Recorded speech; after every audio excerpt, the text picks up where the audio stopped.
Good afternoon, everyone. This is Ben at Russound Tech Support. I'm going to show you how to set up and prepare an ST1 Smart Tuner to be usable on an MCA. We've got our ST1 here. I've got the rear end of my MCA 66 on display here. Very basic connections just so far, just to show you what we've got. We've got our power cable, Ethernet, and I just have a single pair of speakers connected to zone number 1. So we will need to add the ST1. I'm going to add this as, let's do it as source number 5. Some things to take into consideration here. You will want to have a small flathead screwdriver available. You will also need to be using a short Cat5 wire run to connect the ST1 to the MCA via the RNet connection. You will also need Rca wires to connect the audio source output from the ST1 to the source input on the MCA. And you might want to have a cat helping you out for the installation too. Alright, so let's move on. I now have the rear side of the ST1 available for you to view as well. First thing we want to do on this before we do any additional setup is we want to set up the source ID switch so that matches up with the source input on the MCA. Two things need to happen for this product to communicate successfully with the MCA over the RNet link. Number one is the MCA internal program needs to be told what source input we're using the ST1 AM/FM tuner on. Number two, the ST1 itself, we need to tell this product what input we're connecting it to. So this is achieved through rotation of the source ID switch on the back here. Give you a close-up of that. So as you can see, source can be set up as source 1 through 8, corresponding to an MCA 88, of course, that has 8 source inputs. As I mentioned, we're going to set this guy up on source number 5. So here's a little trick that I learned myself, because if you've ever worked with these dials before, bring it in close again for you here. So if you've ever worked with these dials on our previous products, in some cases even the MCAs, when you're rotating that controller ID dial, you'll notice that sometimes the arrow doesn't really quite look like it's actually pointed anywhere. This one looks like it's between 1 and 2 actually. So here's a tip that I learned. Start by rotating this dial to 12 o'clock position. This will point your arrow right up to source number 5. That one matches up beautifully, as you can see. It might be hard. Let me get that a little closer for you.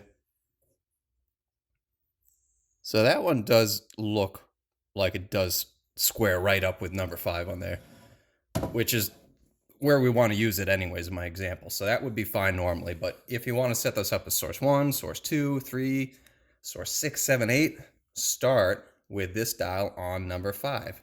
And then from there, rotate either clockwise or counterclockwise. Click, click, click. You'll hear the click as you rotate it.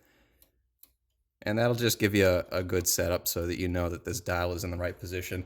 If this dial is not aligned properly with the source input you have the MC program to anticipate the tuner on, you're going to have lack of control. You might not get metadata. You're certainly not going to be able to tell the tuner to change channels or frequencies. So that's a helpful tip I learned myself, and I think it will help you as well. So anyways, source number 5 is where we're setting this bad boy up. So we're going to keep it right there.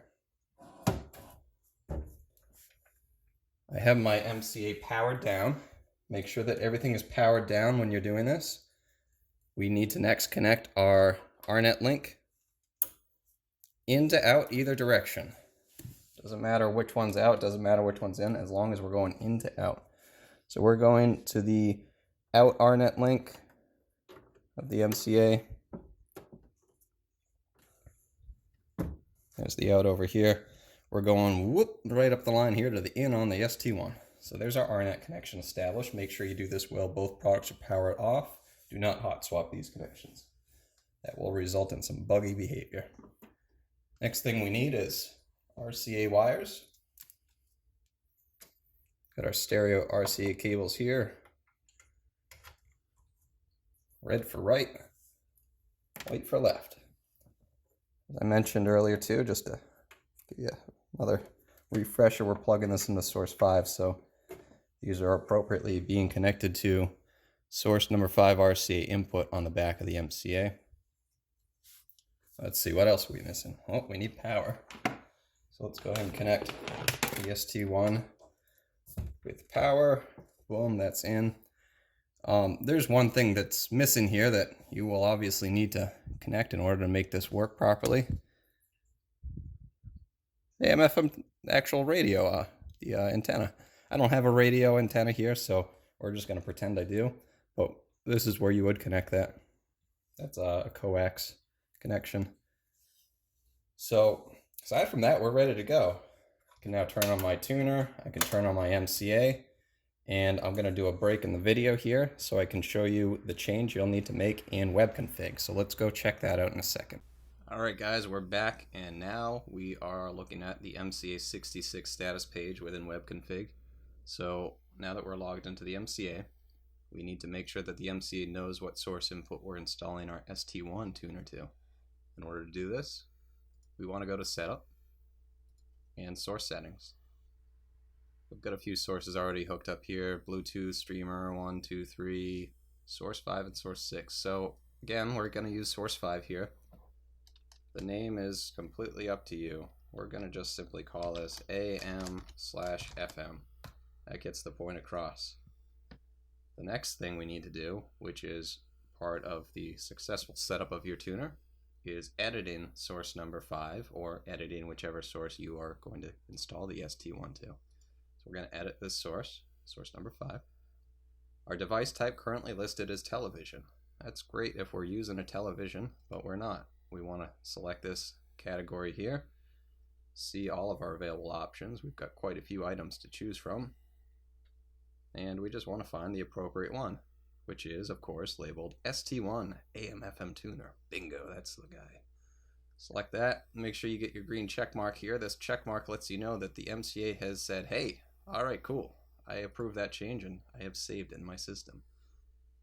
As you can see, I have the available input choice of analog, digital, and digital optical.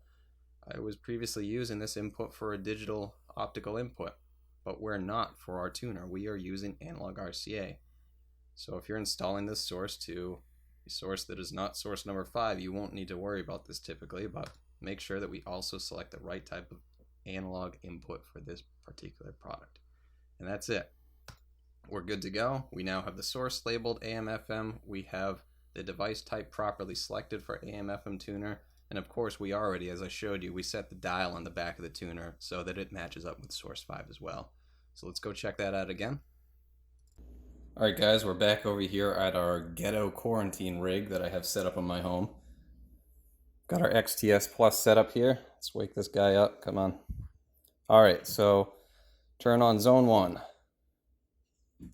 Select our source, AM/FM tuner. There's our metadata. I've got a channel selected. I don't have my antenna hooked up, so that's why we hear nothing but static, which you can hear if I crank this up. So that's a good sign. The fact that we have static lets us know that it is working.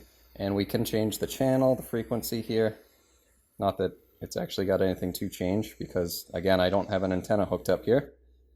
But this gives us metadata and control. So that's it, guys. That's setting up an ST1 in a nutshell. Hope you enjoyed this video. Take care.